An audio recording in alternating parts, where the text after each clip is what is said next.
Welcome back to Titleholder Talks with Emily. I'm so beyond thrilled to have you all with me on this episode today because our guest is one of my good friends, sister queens, and just a very special guest. Titleholder Talks with Emily is a podcast all about sharing the stories and experiences of title holders throughout all pageant systems.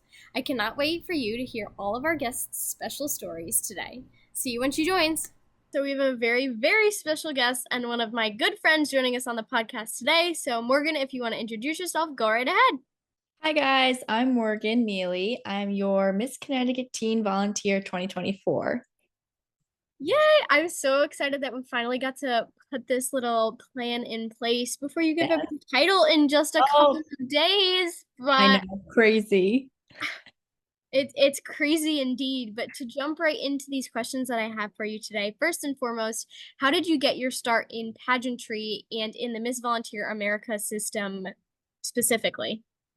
Well, honestly, this was my first pageant ever. I'm such a newbie. I have never competed in a pageant before. And I actually walked into Dazzle, which is my director's store out in Oakville, Connecticut. And so I literally walk in and we're looking for prom dresses and just like shopping around. And I kind of went in and I saw her and she was like, "Oh, have you ever competed in pageants before?" And I was like, "No, what are you talking about? I do not think I'm ready for that." And she was like, "Well, I mean, you can just come and compete this November. Mind you, it's literally October." And I was like, "Well, that's a little soon." And she was like, "Just come on, try it." And I was like, "All right, whatever." So I gathered everything I could. I created a platform that I had no idea what I was doing yet. And I just kind of went into it with a clear mind. I had no idea what all these other girls thought, because I really wasn't involved in the pageant world yet. So I kind of was going into it with a clear mind. And I think that's always really, really important, which we can talk about later. But I think I just went in there knowing exactly how I felt. And I just yeah, and I just took the title. That is so awesome. I mean, obviously, I've gotten to know you since November when you were crowned, or last November since you were crowned, and it's been so great to see you kind of flourish in, your first year in pageantry, but also, now you have the experience that you can go to different Yeah. organizations and compete again as a teen while you still have time and then go as a miss because now clearly you caught the pageant bug like we all have. So Yes, I remember walking out of the doors and seeing you and your mom there, and that was so special. And I just remember you were like, "If you ever need anything, any dresses," and I was like, "Yeah, I'm gonna need those." yeah, I Yep. it's such a clear memory in my head, and it's so awesome because while I was in a different organization, like at the time and everything like Yeah. that, we were both We were still both so close. Yeah, it was just right, instant connection. both Yeah. still representing the state of Connecticut at the same Right. time. We were both still, sister queens who are going to see each other often. And so to get to see you on your first pageant, your first try, go and take the title, it was so awesome to see. And again, I can't believe you're giving up your title so soon, I but know. It's you're crazy. you're gonna do so many incredible things, which brings us into our next question because you've done so many great things with your serve initiative. But talk to us a little bit about your serve initiative. What is it? What have you been able to accomplish with it throughout your years, Mhm. Miss Connecticut Teen Volunteer? And then what are you planning to do with it in the future? Yeah, so right now my platform is called Kids Care. And it started off as something very little, I would do it myself or with my friends. We would go to homeless shelters or make pies at school. And we kind of got this whole idea about these kids want to help, but they don't know how yet. And that's when I created, and then I created Kids Care, which is 12 ways or 12 ways for kids to start, or not only kids, but kids, adults, teenagers to start to volunteer. And there's 12 rays coming off of this one big sun, and there's that are issues in the world. So saying homeless or family or friends or etc. There's 12 of them. And we would go take a ray and say it was the homeless. And actually we would go to my church or their church or whoever's church and make meals and then deliver them to the homeless shelter and actually serve there. So under each ray, there is multiple things that kids can do to start getting involved. And not, it can be little, which is a donation, is to a school drive. And that kind of just started to flourish all over. And it literally started to get out to my town and surrounding towns. So right now, I'm in the Newington school system and I've been teaching to elementary students. I hope middle school someday. It's kind of hard at that age, but I also, it is now the foundation of the Connecticut Volunteer Princess Program. So, which is really crazy because that's like the whole base of the Princess Program right now. And I will also be on the board for the Connecticut Volunteer that works with the princesses. And I hope that my platform will be able to like flourish more and more with all these kids and try to get them involved in voluntary work because seeing other people loved makes me feel loved. And I just love to bring out the best in people because it brings out the best in me. So I hope someday to maybe bring it to Allison DeMarcus, the head of America Volunteer Princess Program. And we'll see what happens. I've chat with her a few times, but we'll see. That is so awesome and honestly such a unique platform and a unique service initiative. Yes. It's so Yeah. great that I know a couple of the girls that are, a part of the Connecticut Volunteer Princess program, and already they have been volunteering and going out into their Yep. communities, whether they're a part of a different pageant or just part of the princess program. So the fact that you're able to introduce your platform to these girls who already love going out into their communities and volunteering is going to help them so much. And I hope that you're able to do so much work with it as a part of the princess board that it'll catch the attention of, not only Allison and the Volunteer America Princess program, but also maybe other organizations as well. Right. I do hope so. Yeah. Yep. So to move into some more fun questions, I know your state competition was a few months ago, but what was Yep. your favorite memory that you were able to make at your state competition last November? Honestly, it was kind of hard for me, but I think like the whole experience, like just being in a whole different atmosphere than like a dance competition or like a sport. Like I play lacrosse, like it is so different. And to be able to like do both things is kind of interesting and it makes it like fun. It makes it exciting. But those like jitters are something I've never experienced before. Absolutely. And obviously, you know me, like anxiety up the wazoo. Like, I don't know how I became a pageant girl, but being a competitive dancer for so long, obviously you can Yeah. relate with your talent as well.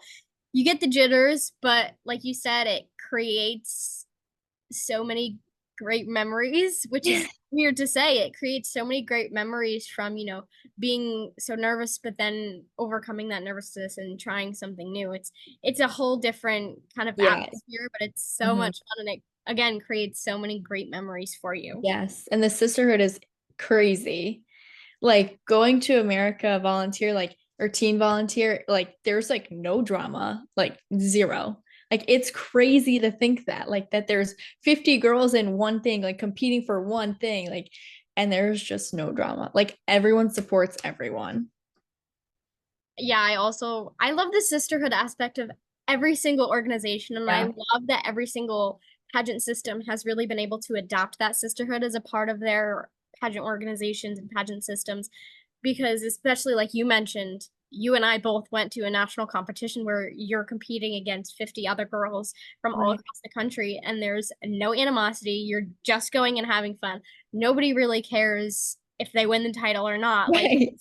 you're just able to have fun and create so many good memories and have the time of your life. But to Yes.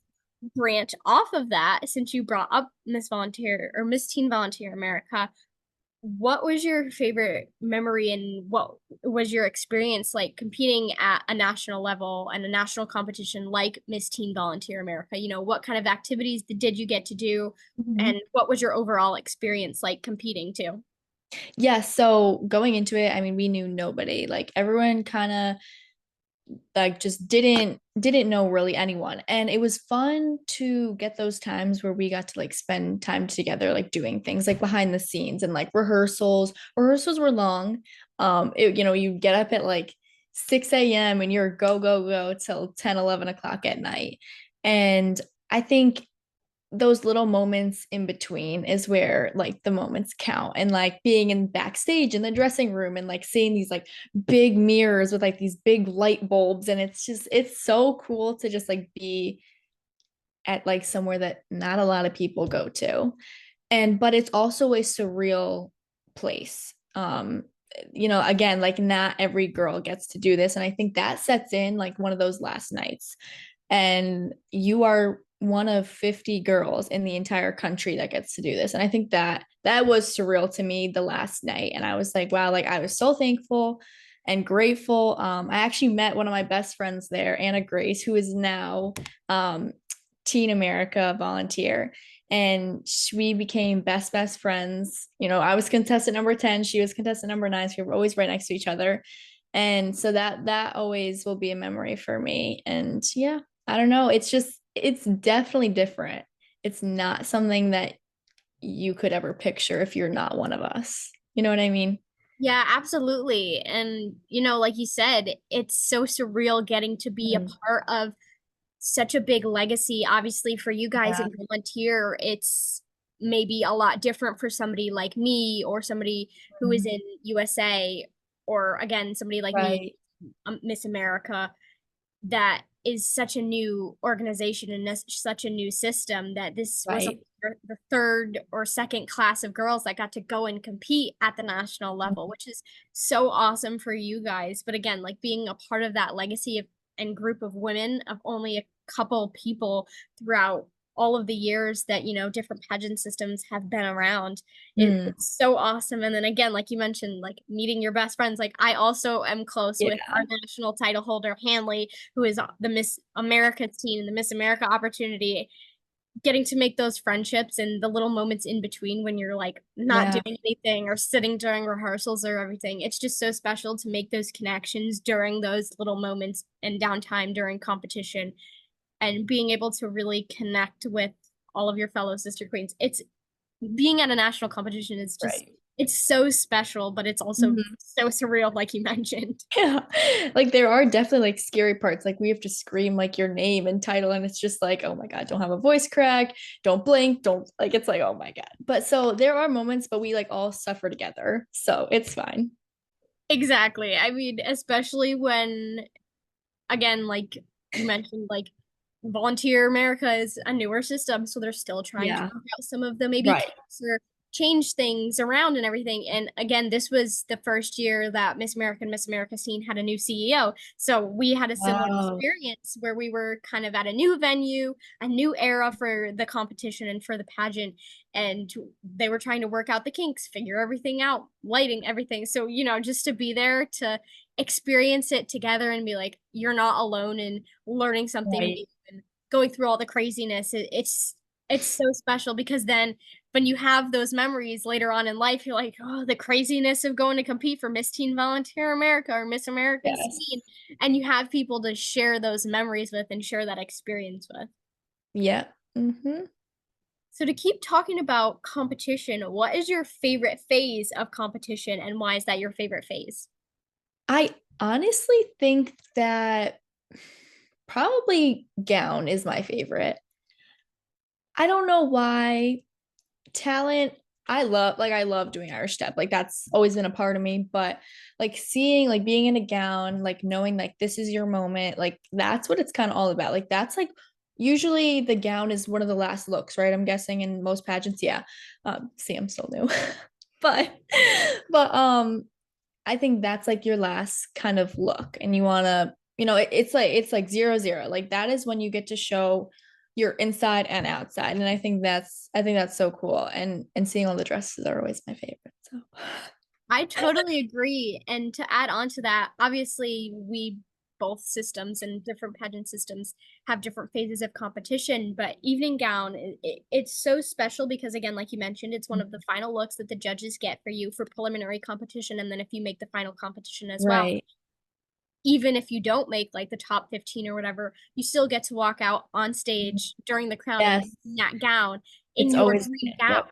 Yep. And getting to have that moment where obviously you got your gown from Laureate Dazzle, and then I got my state gown from a Forever Miss Connecticut, which she got at Dazzle. So, Whoa. and then I got my nationals gown at the Giovanni showroom in New York. But like picking out, no matter where you're picking out your gown, you're getting to pick out your dream gown of something that Mhm. you feel and look the most confident and the most beautiful Right. in. And that experience is second to none because you know, like obviously I can share this with you, you know when it's the gown. Yes. And it's not always like the winning gown, it's your gown. You know what I mean? Like it's what you feel most comfortable in. It doesn't matter what your parents or your director think. It's more like it's you. Is it you or is it not you? You know what I mean? Yeah, exactly. And again, like going back to like, you know, it's the gown. Like when I went to Giovanni to look at dresses for Miss That's America's so Teen cool. almost a year ago, it was so surreal to like be at Giovanni, but also to be there and have a support system. You know, we didn't always agree on which gown. We were actually going back and forth between two gowns, but I told the people that I was there with, I was like, listen, I love this other gown too, but the gown that I got, the dark blue with the I rhinestones and the love that beading, and gown. it's my absolute dream gown. I'm never getting rid of it. They're gonna bury me in it. Like Good. Good. I knew that was the gown that if I were to go and win Miss America's Teen or even just to step on that stage, that was the gown that it was Yeah, gonna and that's all you need. That's all you need. absolutely. And they were able to see that passion come from me and were like, yep, this is the gown. And that just makes evening gown to me, the evening gown portion of competition, so much more special. Yeah. Yep. So moving right along, but keeping on with the favorites, you guys have different points of the crown than we do in the Miss America system. So Yeah. what is your favorite point of the Miss Volunteer America crown and why? Um, I honestly think it's education. It's kind of hard to be, I guess, educated on the right things. With us, we do, like you said, we do it differently, but being educated like on volunteer work and knowing, what to do with your and serve initiative, what to do with the organization, how to use your serve initiative to volunteer. So it's kind of there's different ways that you can use your education, but with us it's a little bit different. So understanding that is kind of is intriguing. For sure. And I've loved getting to really like delve more into the Miss Volunteer and Miss Teen Volunteer America system and learn about obviously the different phases of competition, the different scoring, the different points of the crown. And I love getting to see, you know, all of the things that kind of bring us together in similarities, but also differentiate because that's what really and truly makes a pageant system, you know, rise to the top is the differences from other systems that people may not see when they're Right, competing in others. right, So right. I love that education is such a big part of, Mm. you know, not only Volunteer America, but us with like scholarships and you guys get scholarship dollars Yes. as well. So to kind of jump into my next question for you, what are you planning to do with the scholarship money that you have earned competing in the Miss Teen Volunteer America organization? So I do plan on using at least more than half to use it for my platform, whether it's buying food or getting any supplies that I'll need to be making things for the homeless or elderly friendship. When like sometimes when we go into schools, we'll do friendship bracelets. So anything like that. Um, some of the portion of the rest of it would probably go to schooling. Um, but yeah, I think that's probably about it. That is so awesome to see you not, you know, take that traditional and linear path with your Right. scholarship money. You know, you're going to use it to go to school and go to college in the future, but you're also going to use it to benefit maybe somebody else's schooling that is not able to Yes. have that money and, you Right. know, with your platform. So that is so unique, but it's so awesome to hear. Thank you. Of course. So again, you're coming up on the end of your year in a couple short days, which is wild. But Agree. oh my gosh, that's crazy. But what have you been able to accomplish with your title in as Miss Connecticut Teen Volunteer 2024 throughout your entire year? So there has been some scenarios where I've completely impacted individuals, not like a whole classroom. I've gone to the Girl Scouts convention where I saw 2,000 Girl Scouts, and we talked to them about it. We got some in for the Connecticut Princess program. Um, but there has been some times where I've been to schools in the younger grade, and it's crazy to see how these kids go from they don't talk, they don't expect me, who comes in with a crown and a sash on, to talk to them. And it's kind of it sets in your stomach where like you see this little like I'll give you an example. So I was teaching a class, and we were doing an activity where you have a half sheet of paper and there's 5 rays coming off of it, and tied around was going to be a crown for them. And each ray, they would write one of the 12 rays that I have on my board. So, elderly, friendship, homelessness, sick. And I was talking with this one little boy, and he wasn't really doing anything. He kind of was just sitting there. And I kind of like walk over to him, and I'm like, all right, like let's get started. So we're like writing down our things, and I'm kind of talking to him, and I'm like, so like what about friendship? Like what can we do for our friends? And he's like, well, I don't really have a lot of friends. And mind you, he's like literally 6 years old, 7 years old, like in kindergarten, first grade. And he's like, well, I don't really have a lot of friends. I'm like, okay, well, we move on.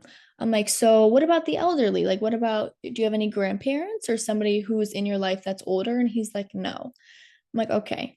So right now it's like all flushing into me. And now we're talking about his family. And I'm like, okay, so like when you go home, like what do you do? And I kind of knew what was going on. And I was like, so like what about your family? And he sits there and he's like, I don't have any family. I'm like, okay. And like right there, like I was about to bawl my eyes out. I was so upset.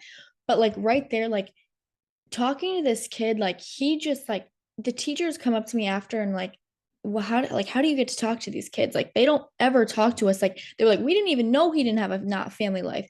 And it's like crazy to think that like my platform, just like talking about it, just like gets these kids to like come out of their shell. And like I sat there with him for probably 30 minutes on literally just like talking about things that he could do. And he's like, well, you know what, I could help my aunt with the dishes, or like it was just like little things. And it's like this one platform, like it just like kids like their wheels are like turning. And it's not only like these elderly people that need help, it's these like young 6-year-old kids. And bringing it into this princess program will help other kids, and like it'll just keep going. So hopefully that kid has been very impacted by this and has somewhat, I don't know, I wish I could check on in him, but somehow that has completely changed how I look at my platform. It's not just like me helping others, it's like literally like me impacting other people's lives now, which is crazy. It is crazy, but obviously you've seen how rewarding it can be Yeah.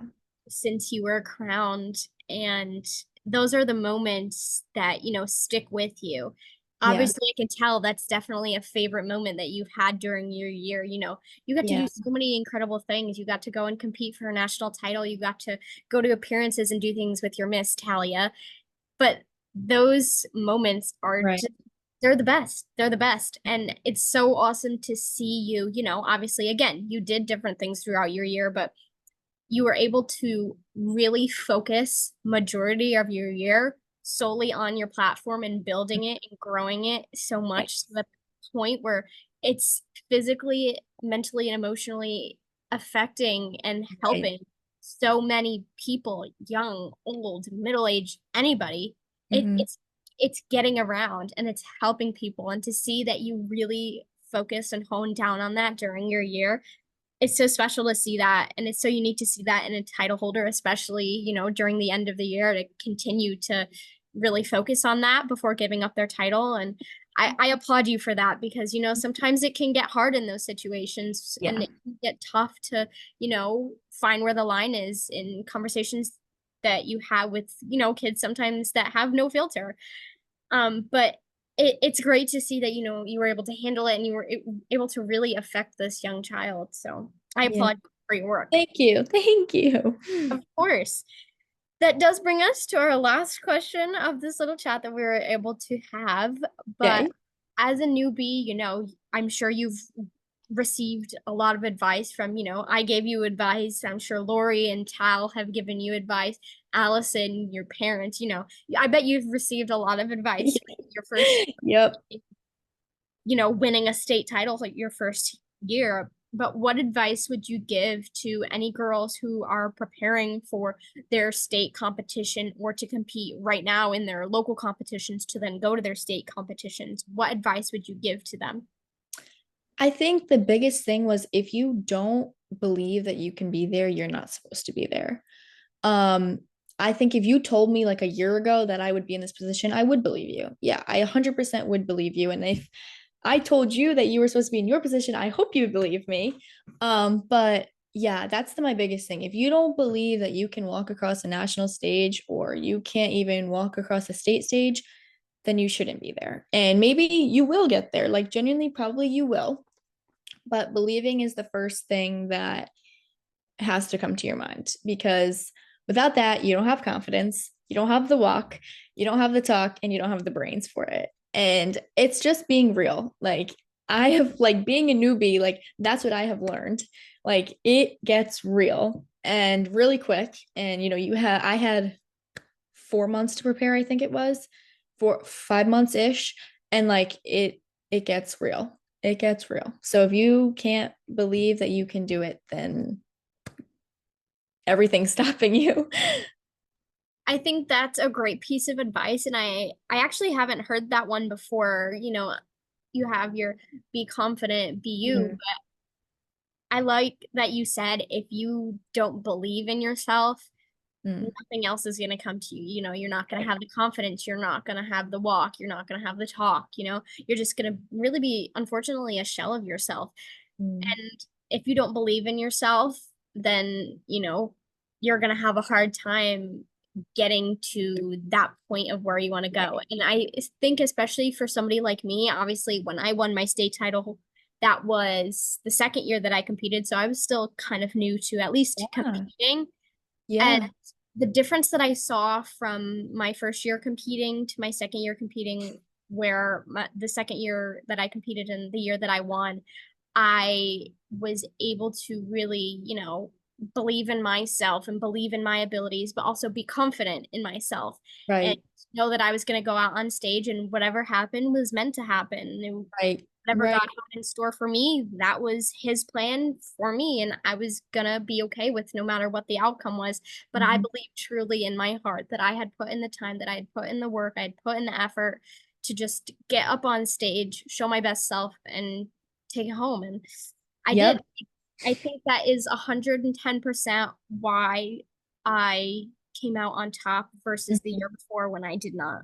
I think Right. it's a game changer. And I hope that anybody that's listening who, maybe your family or your friends or supporters or Mhm. even girls that are competing for your title in just a few days are really able to take Yeah. that, that piece of advice and really hone down on it before they go to their local, state, national competition. Yep. Yep. Second that. Well, that does bring us to the end of our little interview, our little chat. And thank you for hopping on with me Of super course. last minute. I know, again, it Time. was it was in the making. We've been trying to set this up for a little bit now, but I had a really great time talking to you and I can't Oh, wait to see you thank this you. I weekend. know I'm gonna see you in 3 days. Yeah, I'm so excited to kind of cheer you on in this little Thank you. one more victory lap, one more time when you I'm gonna hold back some tears, I but know, I'm like already. oh But gosh. again, thank you so much for hopping on You're with me, welcome. and I will see you soon. Yes. Well, that was this episode of Titleholder Talks with Emily, all complete. I hope you enjoyed getting to hear all of Morgan's wonderful stories as her time as Miss Connecticut Teen Volunteer is coming to an end, because I know I did. This podcast will be going live on Spotify and YouTube at Titleholder Talks with Emily, and I'll be posting clips from this episode, previous episodes, and future episodes on my Instagram at Titleholder Talks with Emily. See you in the next one!